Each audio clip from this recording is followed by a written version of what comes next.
Sidang Dewan yang terhormat, kita bersyukur bahawa saat ini kita dalam kondisi pandemi COVID-19, kita masih bisa memperingati hari lahirnya Nabi besar Muhammad sallallahu alaihi wasallam, habibina wa syafi'ina wa dhukhrina wa maulana Muhammad.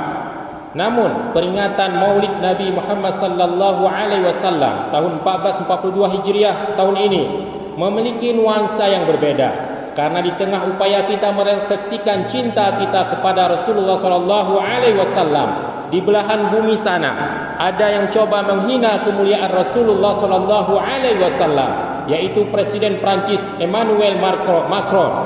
Dia menyampaikan statement yang merendahkan, menghinakan manusia yang kita hormati, kita cintai, yaitu Rasulullah Muhammad sallallahu alaihi wasallam. Sesungguhnya statement Macron tersebut membuka tabir kebodohan dan kebencian yang teramat dalam terhadap Islam, serta menunjukkan kualitas komunikasinya sangat rendah dan telah melakukan provokasi terhadap agama.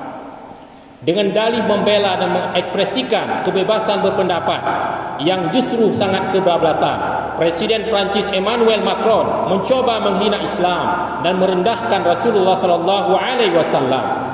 Sesungguhnya upaya merendahkan Islam, merendahkan Rasulullah sallallahu alaihi wasallam telah terjadi sejak Rasulullah sallallahu alaihi wasallam masih hidup, dan itu akan terus terjadi sampai akhir zaman.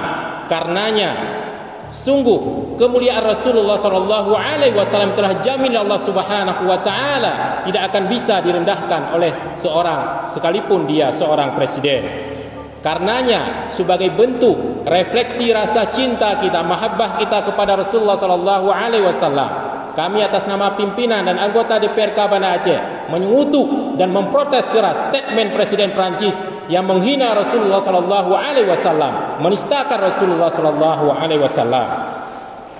Dan ini merupakan bentuk cinta kita kepada Rasulullah sallallahu alaihi wasallam, karena Rasulullah sallallahu alaihi wasallam pernah bersabda, engkau akan bersama orang yang engkau cintai. Dan hari ini Rasulullah sallallahu alaihi wasallam yang mulia, yang telah dimuliakan oleh Allah Subhanahu wa taala, yang doanya telah menggetarkan langit, telah membuat penduduk langit marah karena manusia menghina Rasulullah sallallahu alaihi wasallam ketika beliau hijrah ke Taif. Hari ini perilaku itu kembali dipertontonkan oleh Emmanuel Macron.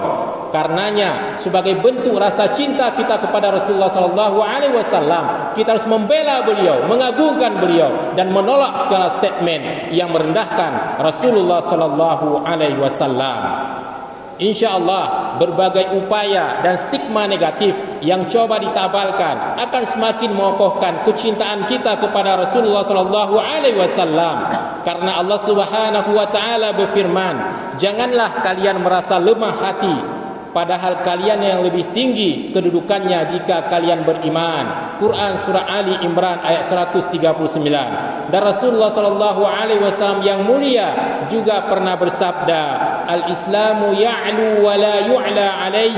Islam itu tinggi dan tidak ada yang mengalahkan ketinggiannya. Hadis riwayat Ad-Daruqutni dan Al-Baihaqi. Dan sahabat Umar Ibn Khattab pernah juga mengingatkan, kita adalah kaum yang Allah muliakan dengan Islam. Tatkala kita mencari kemuliaan dengan selainnya, Allah akan menghinakan kita.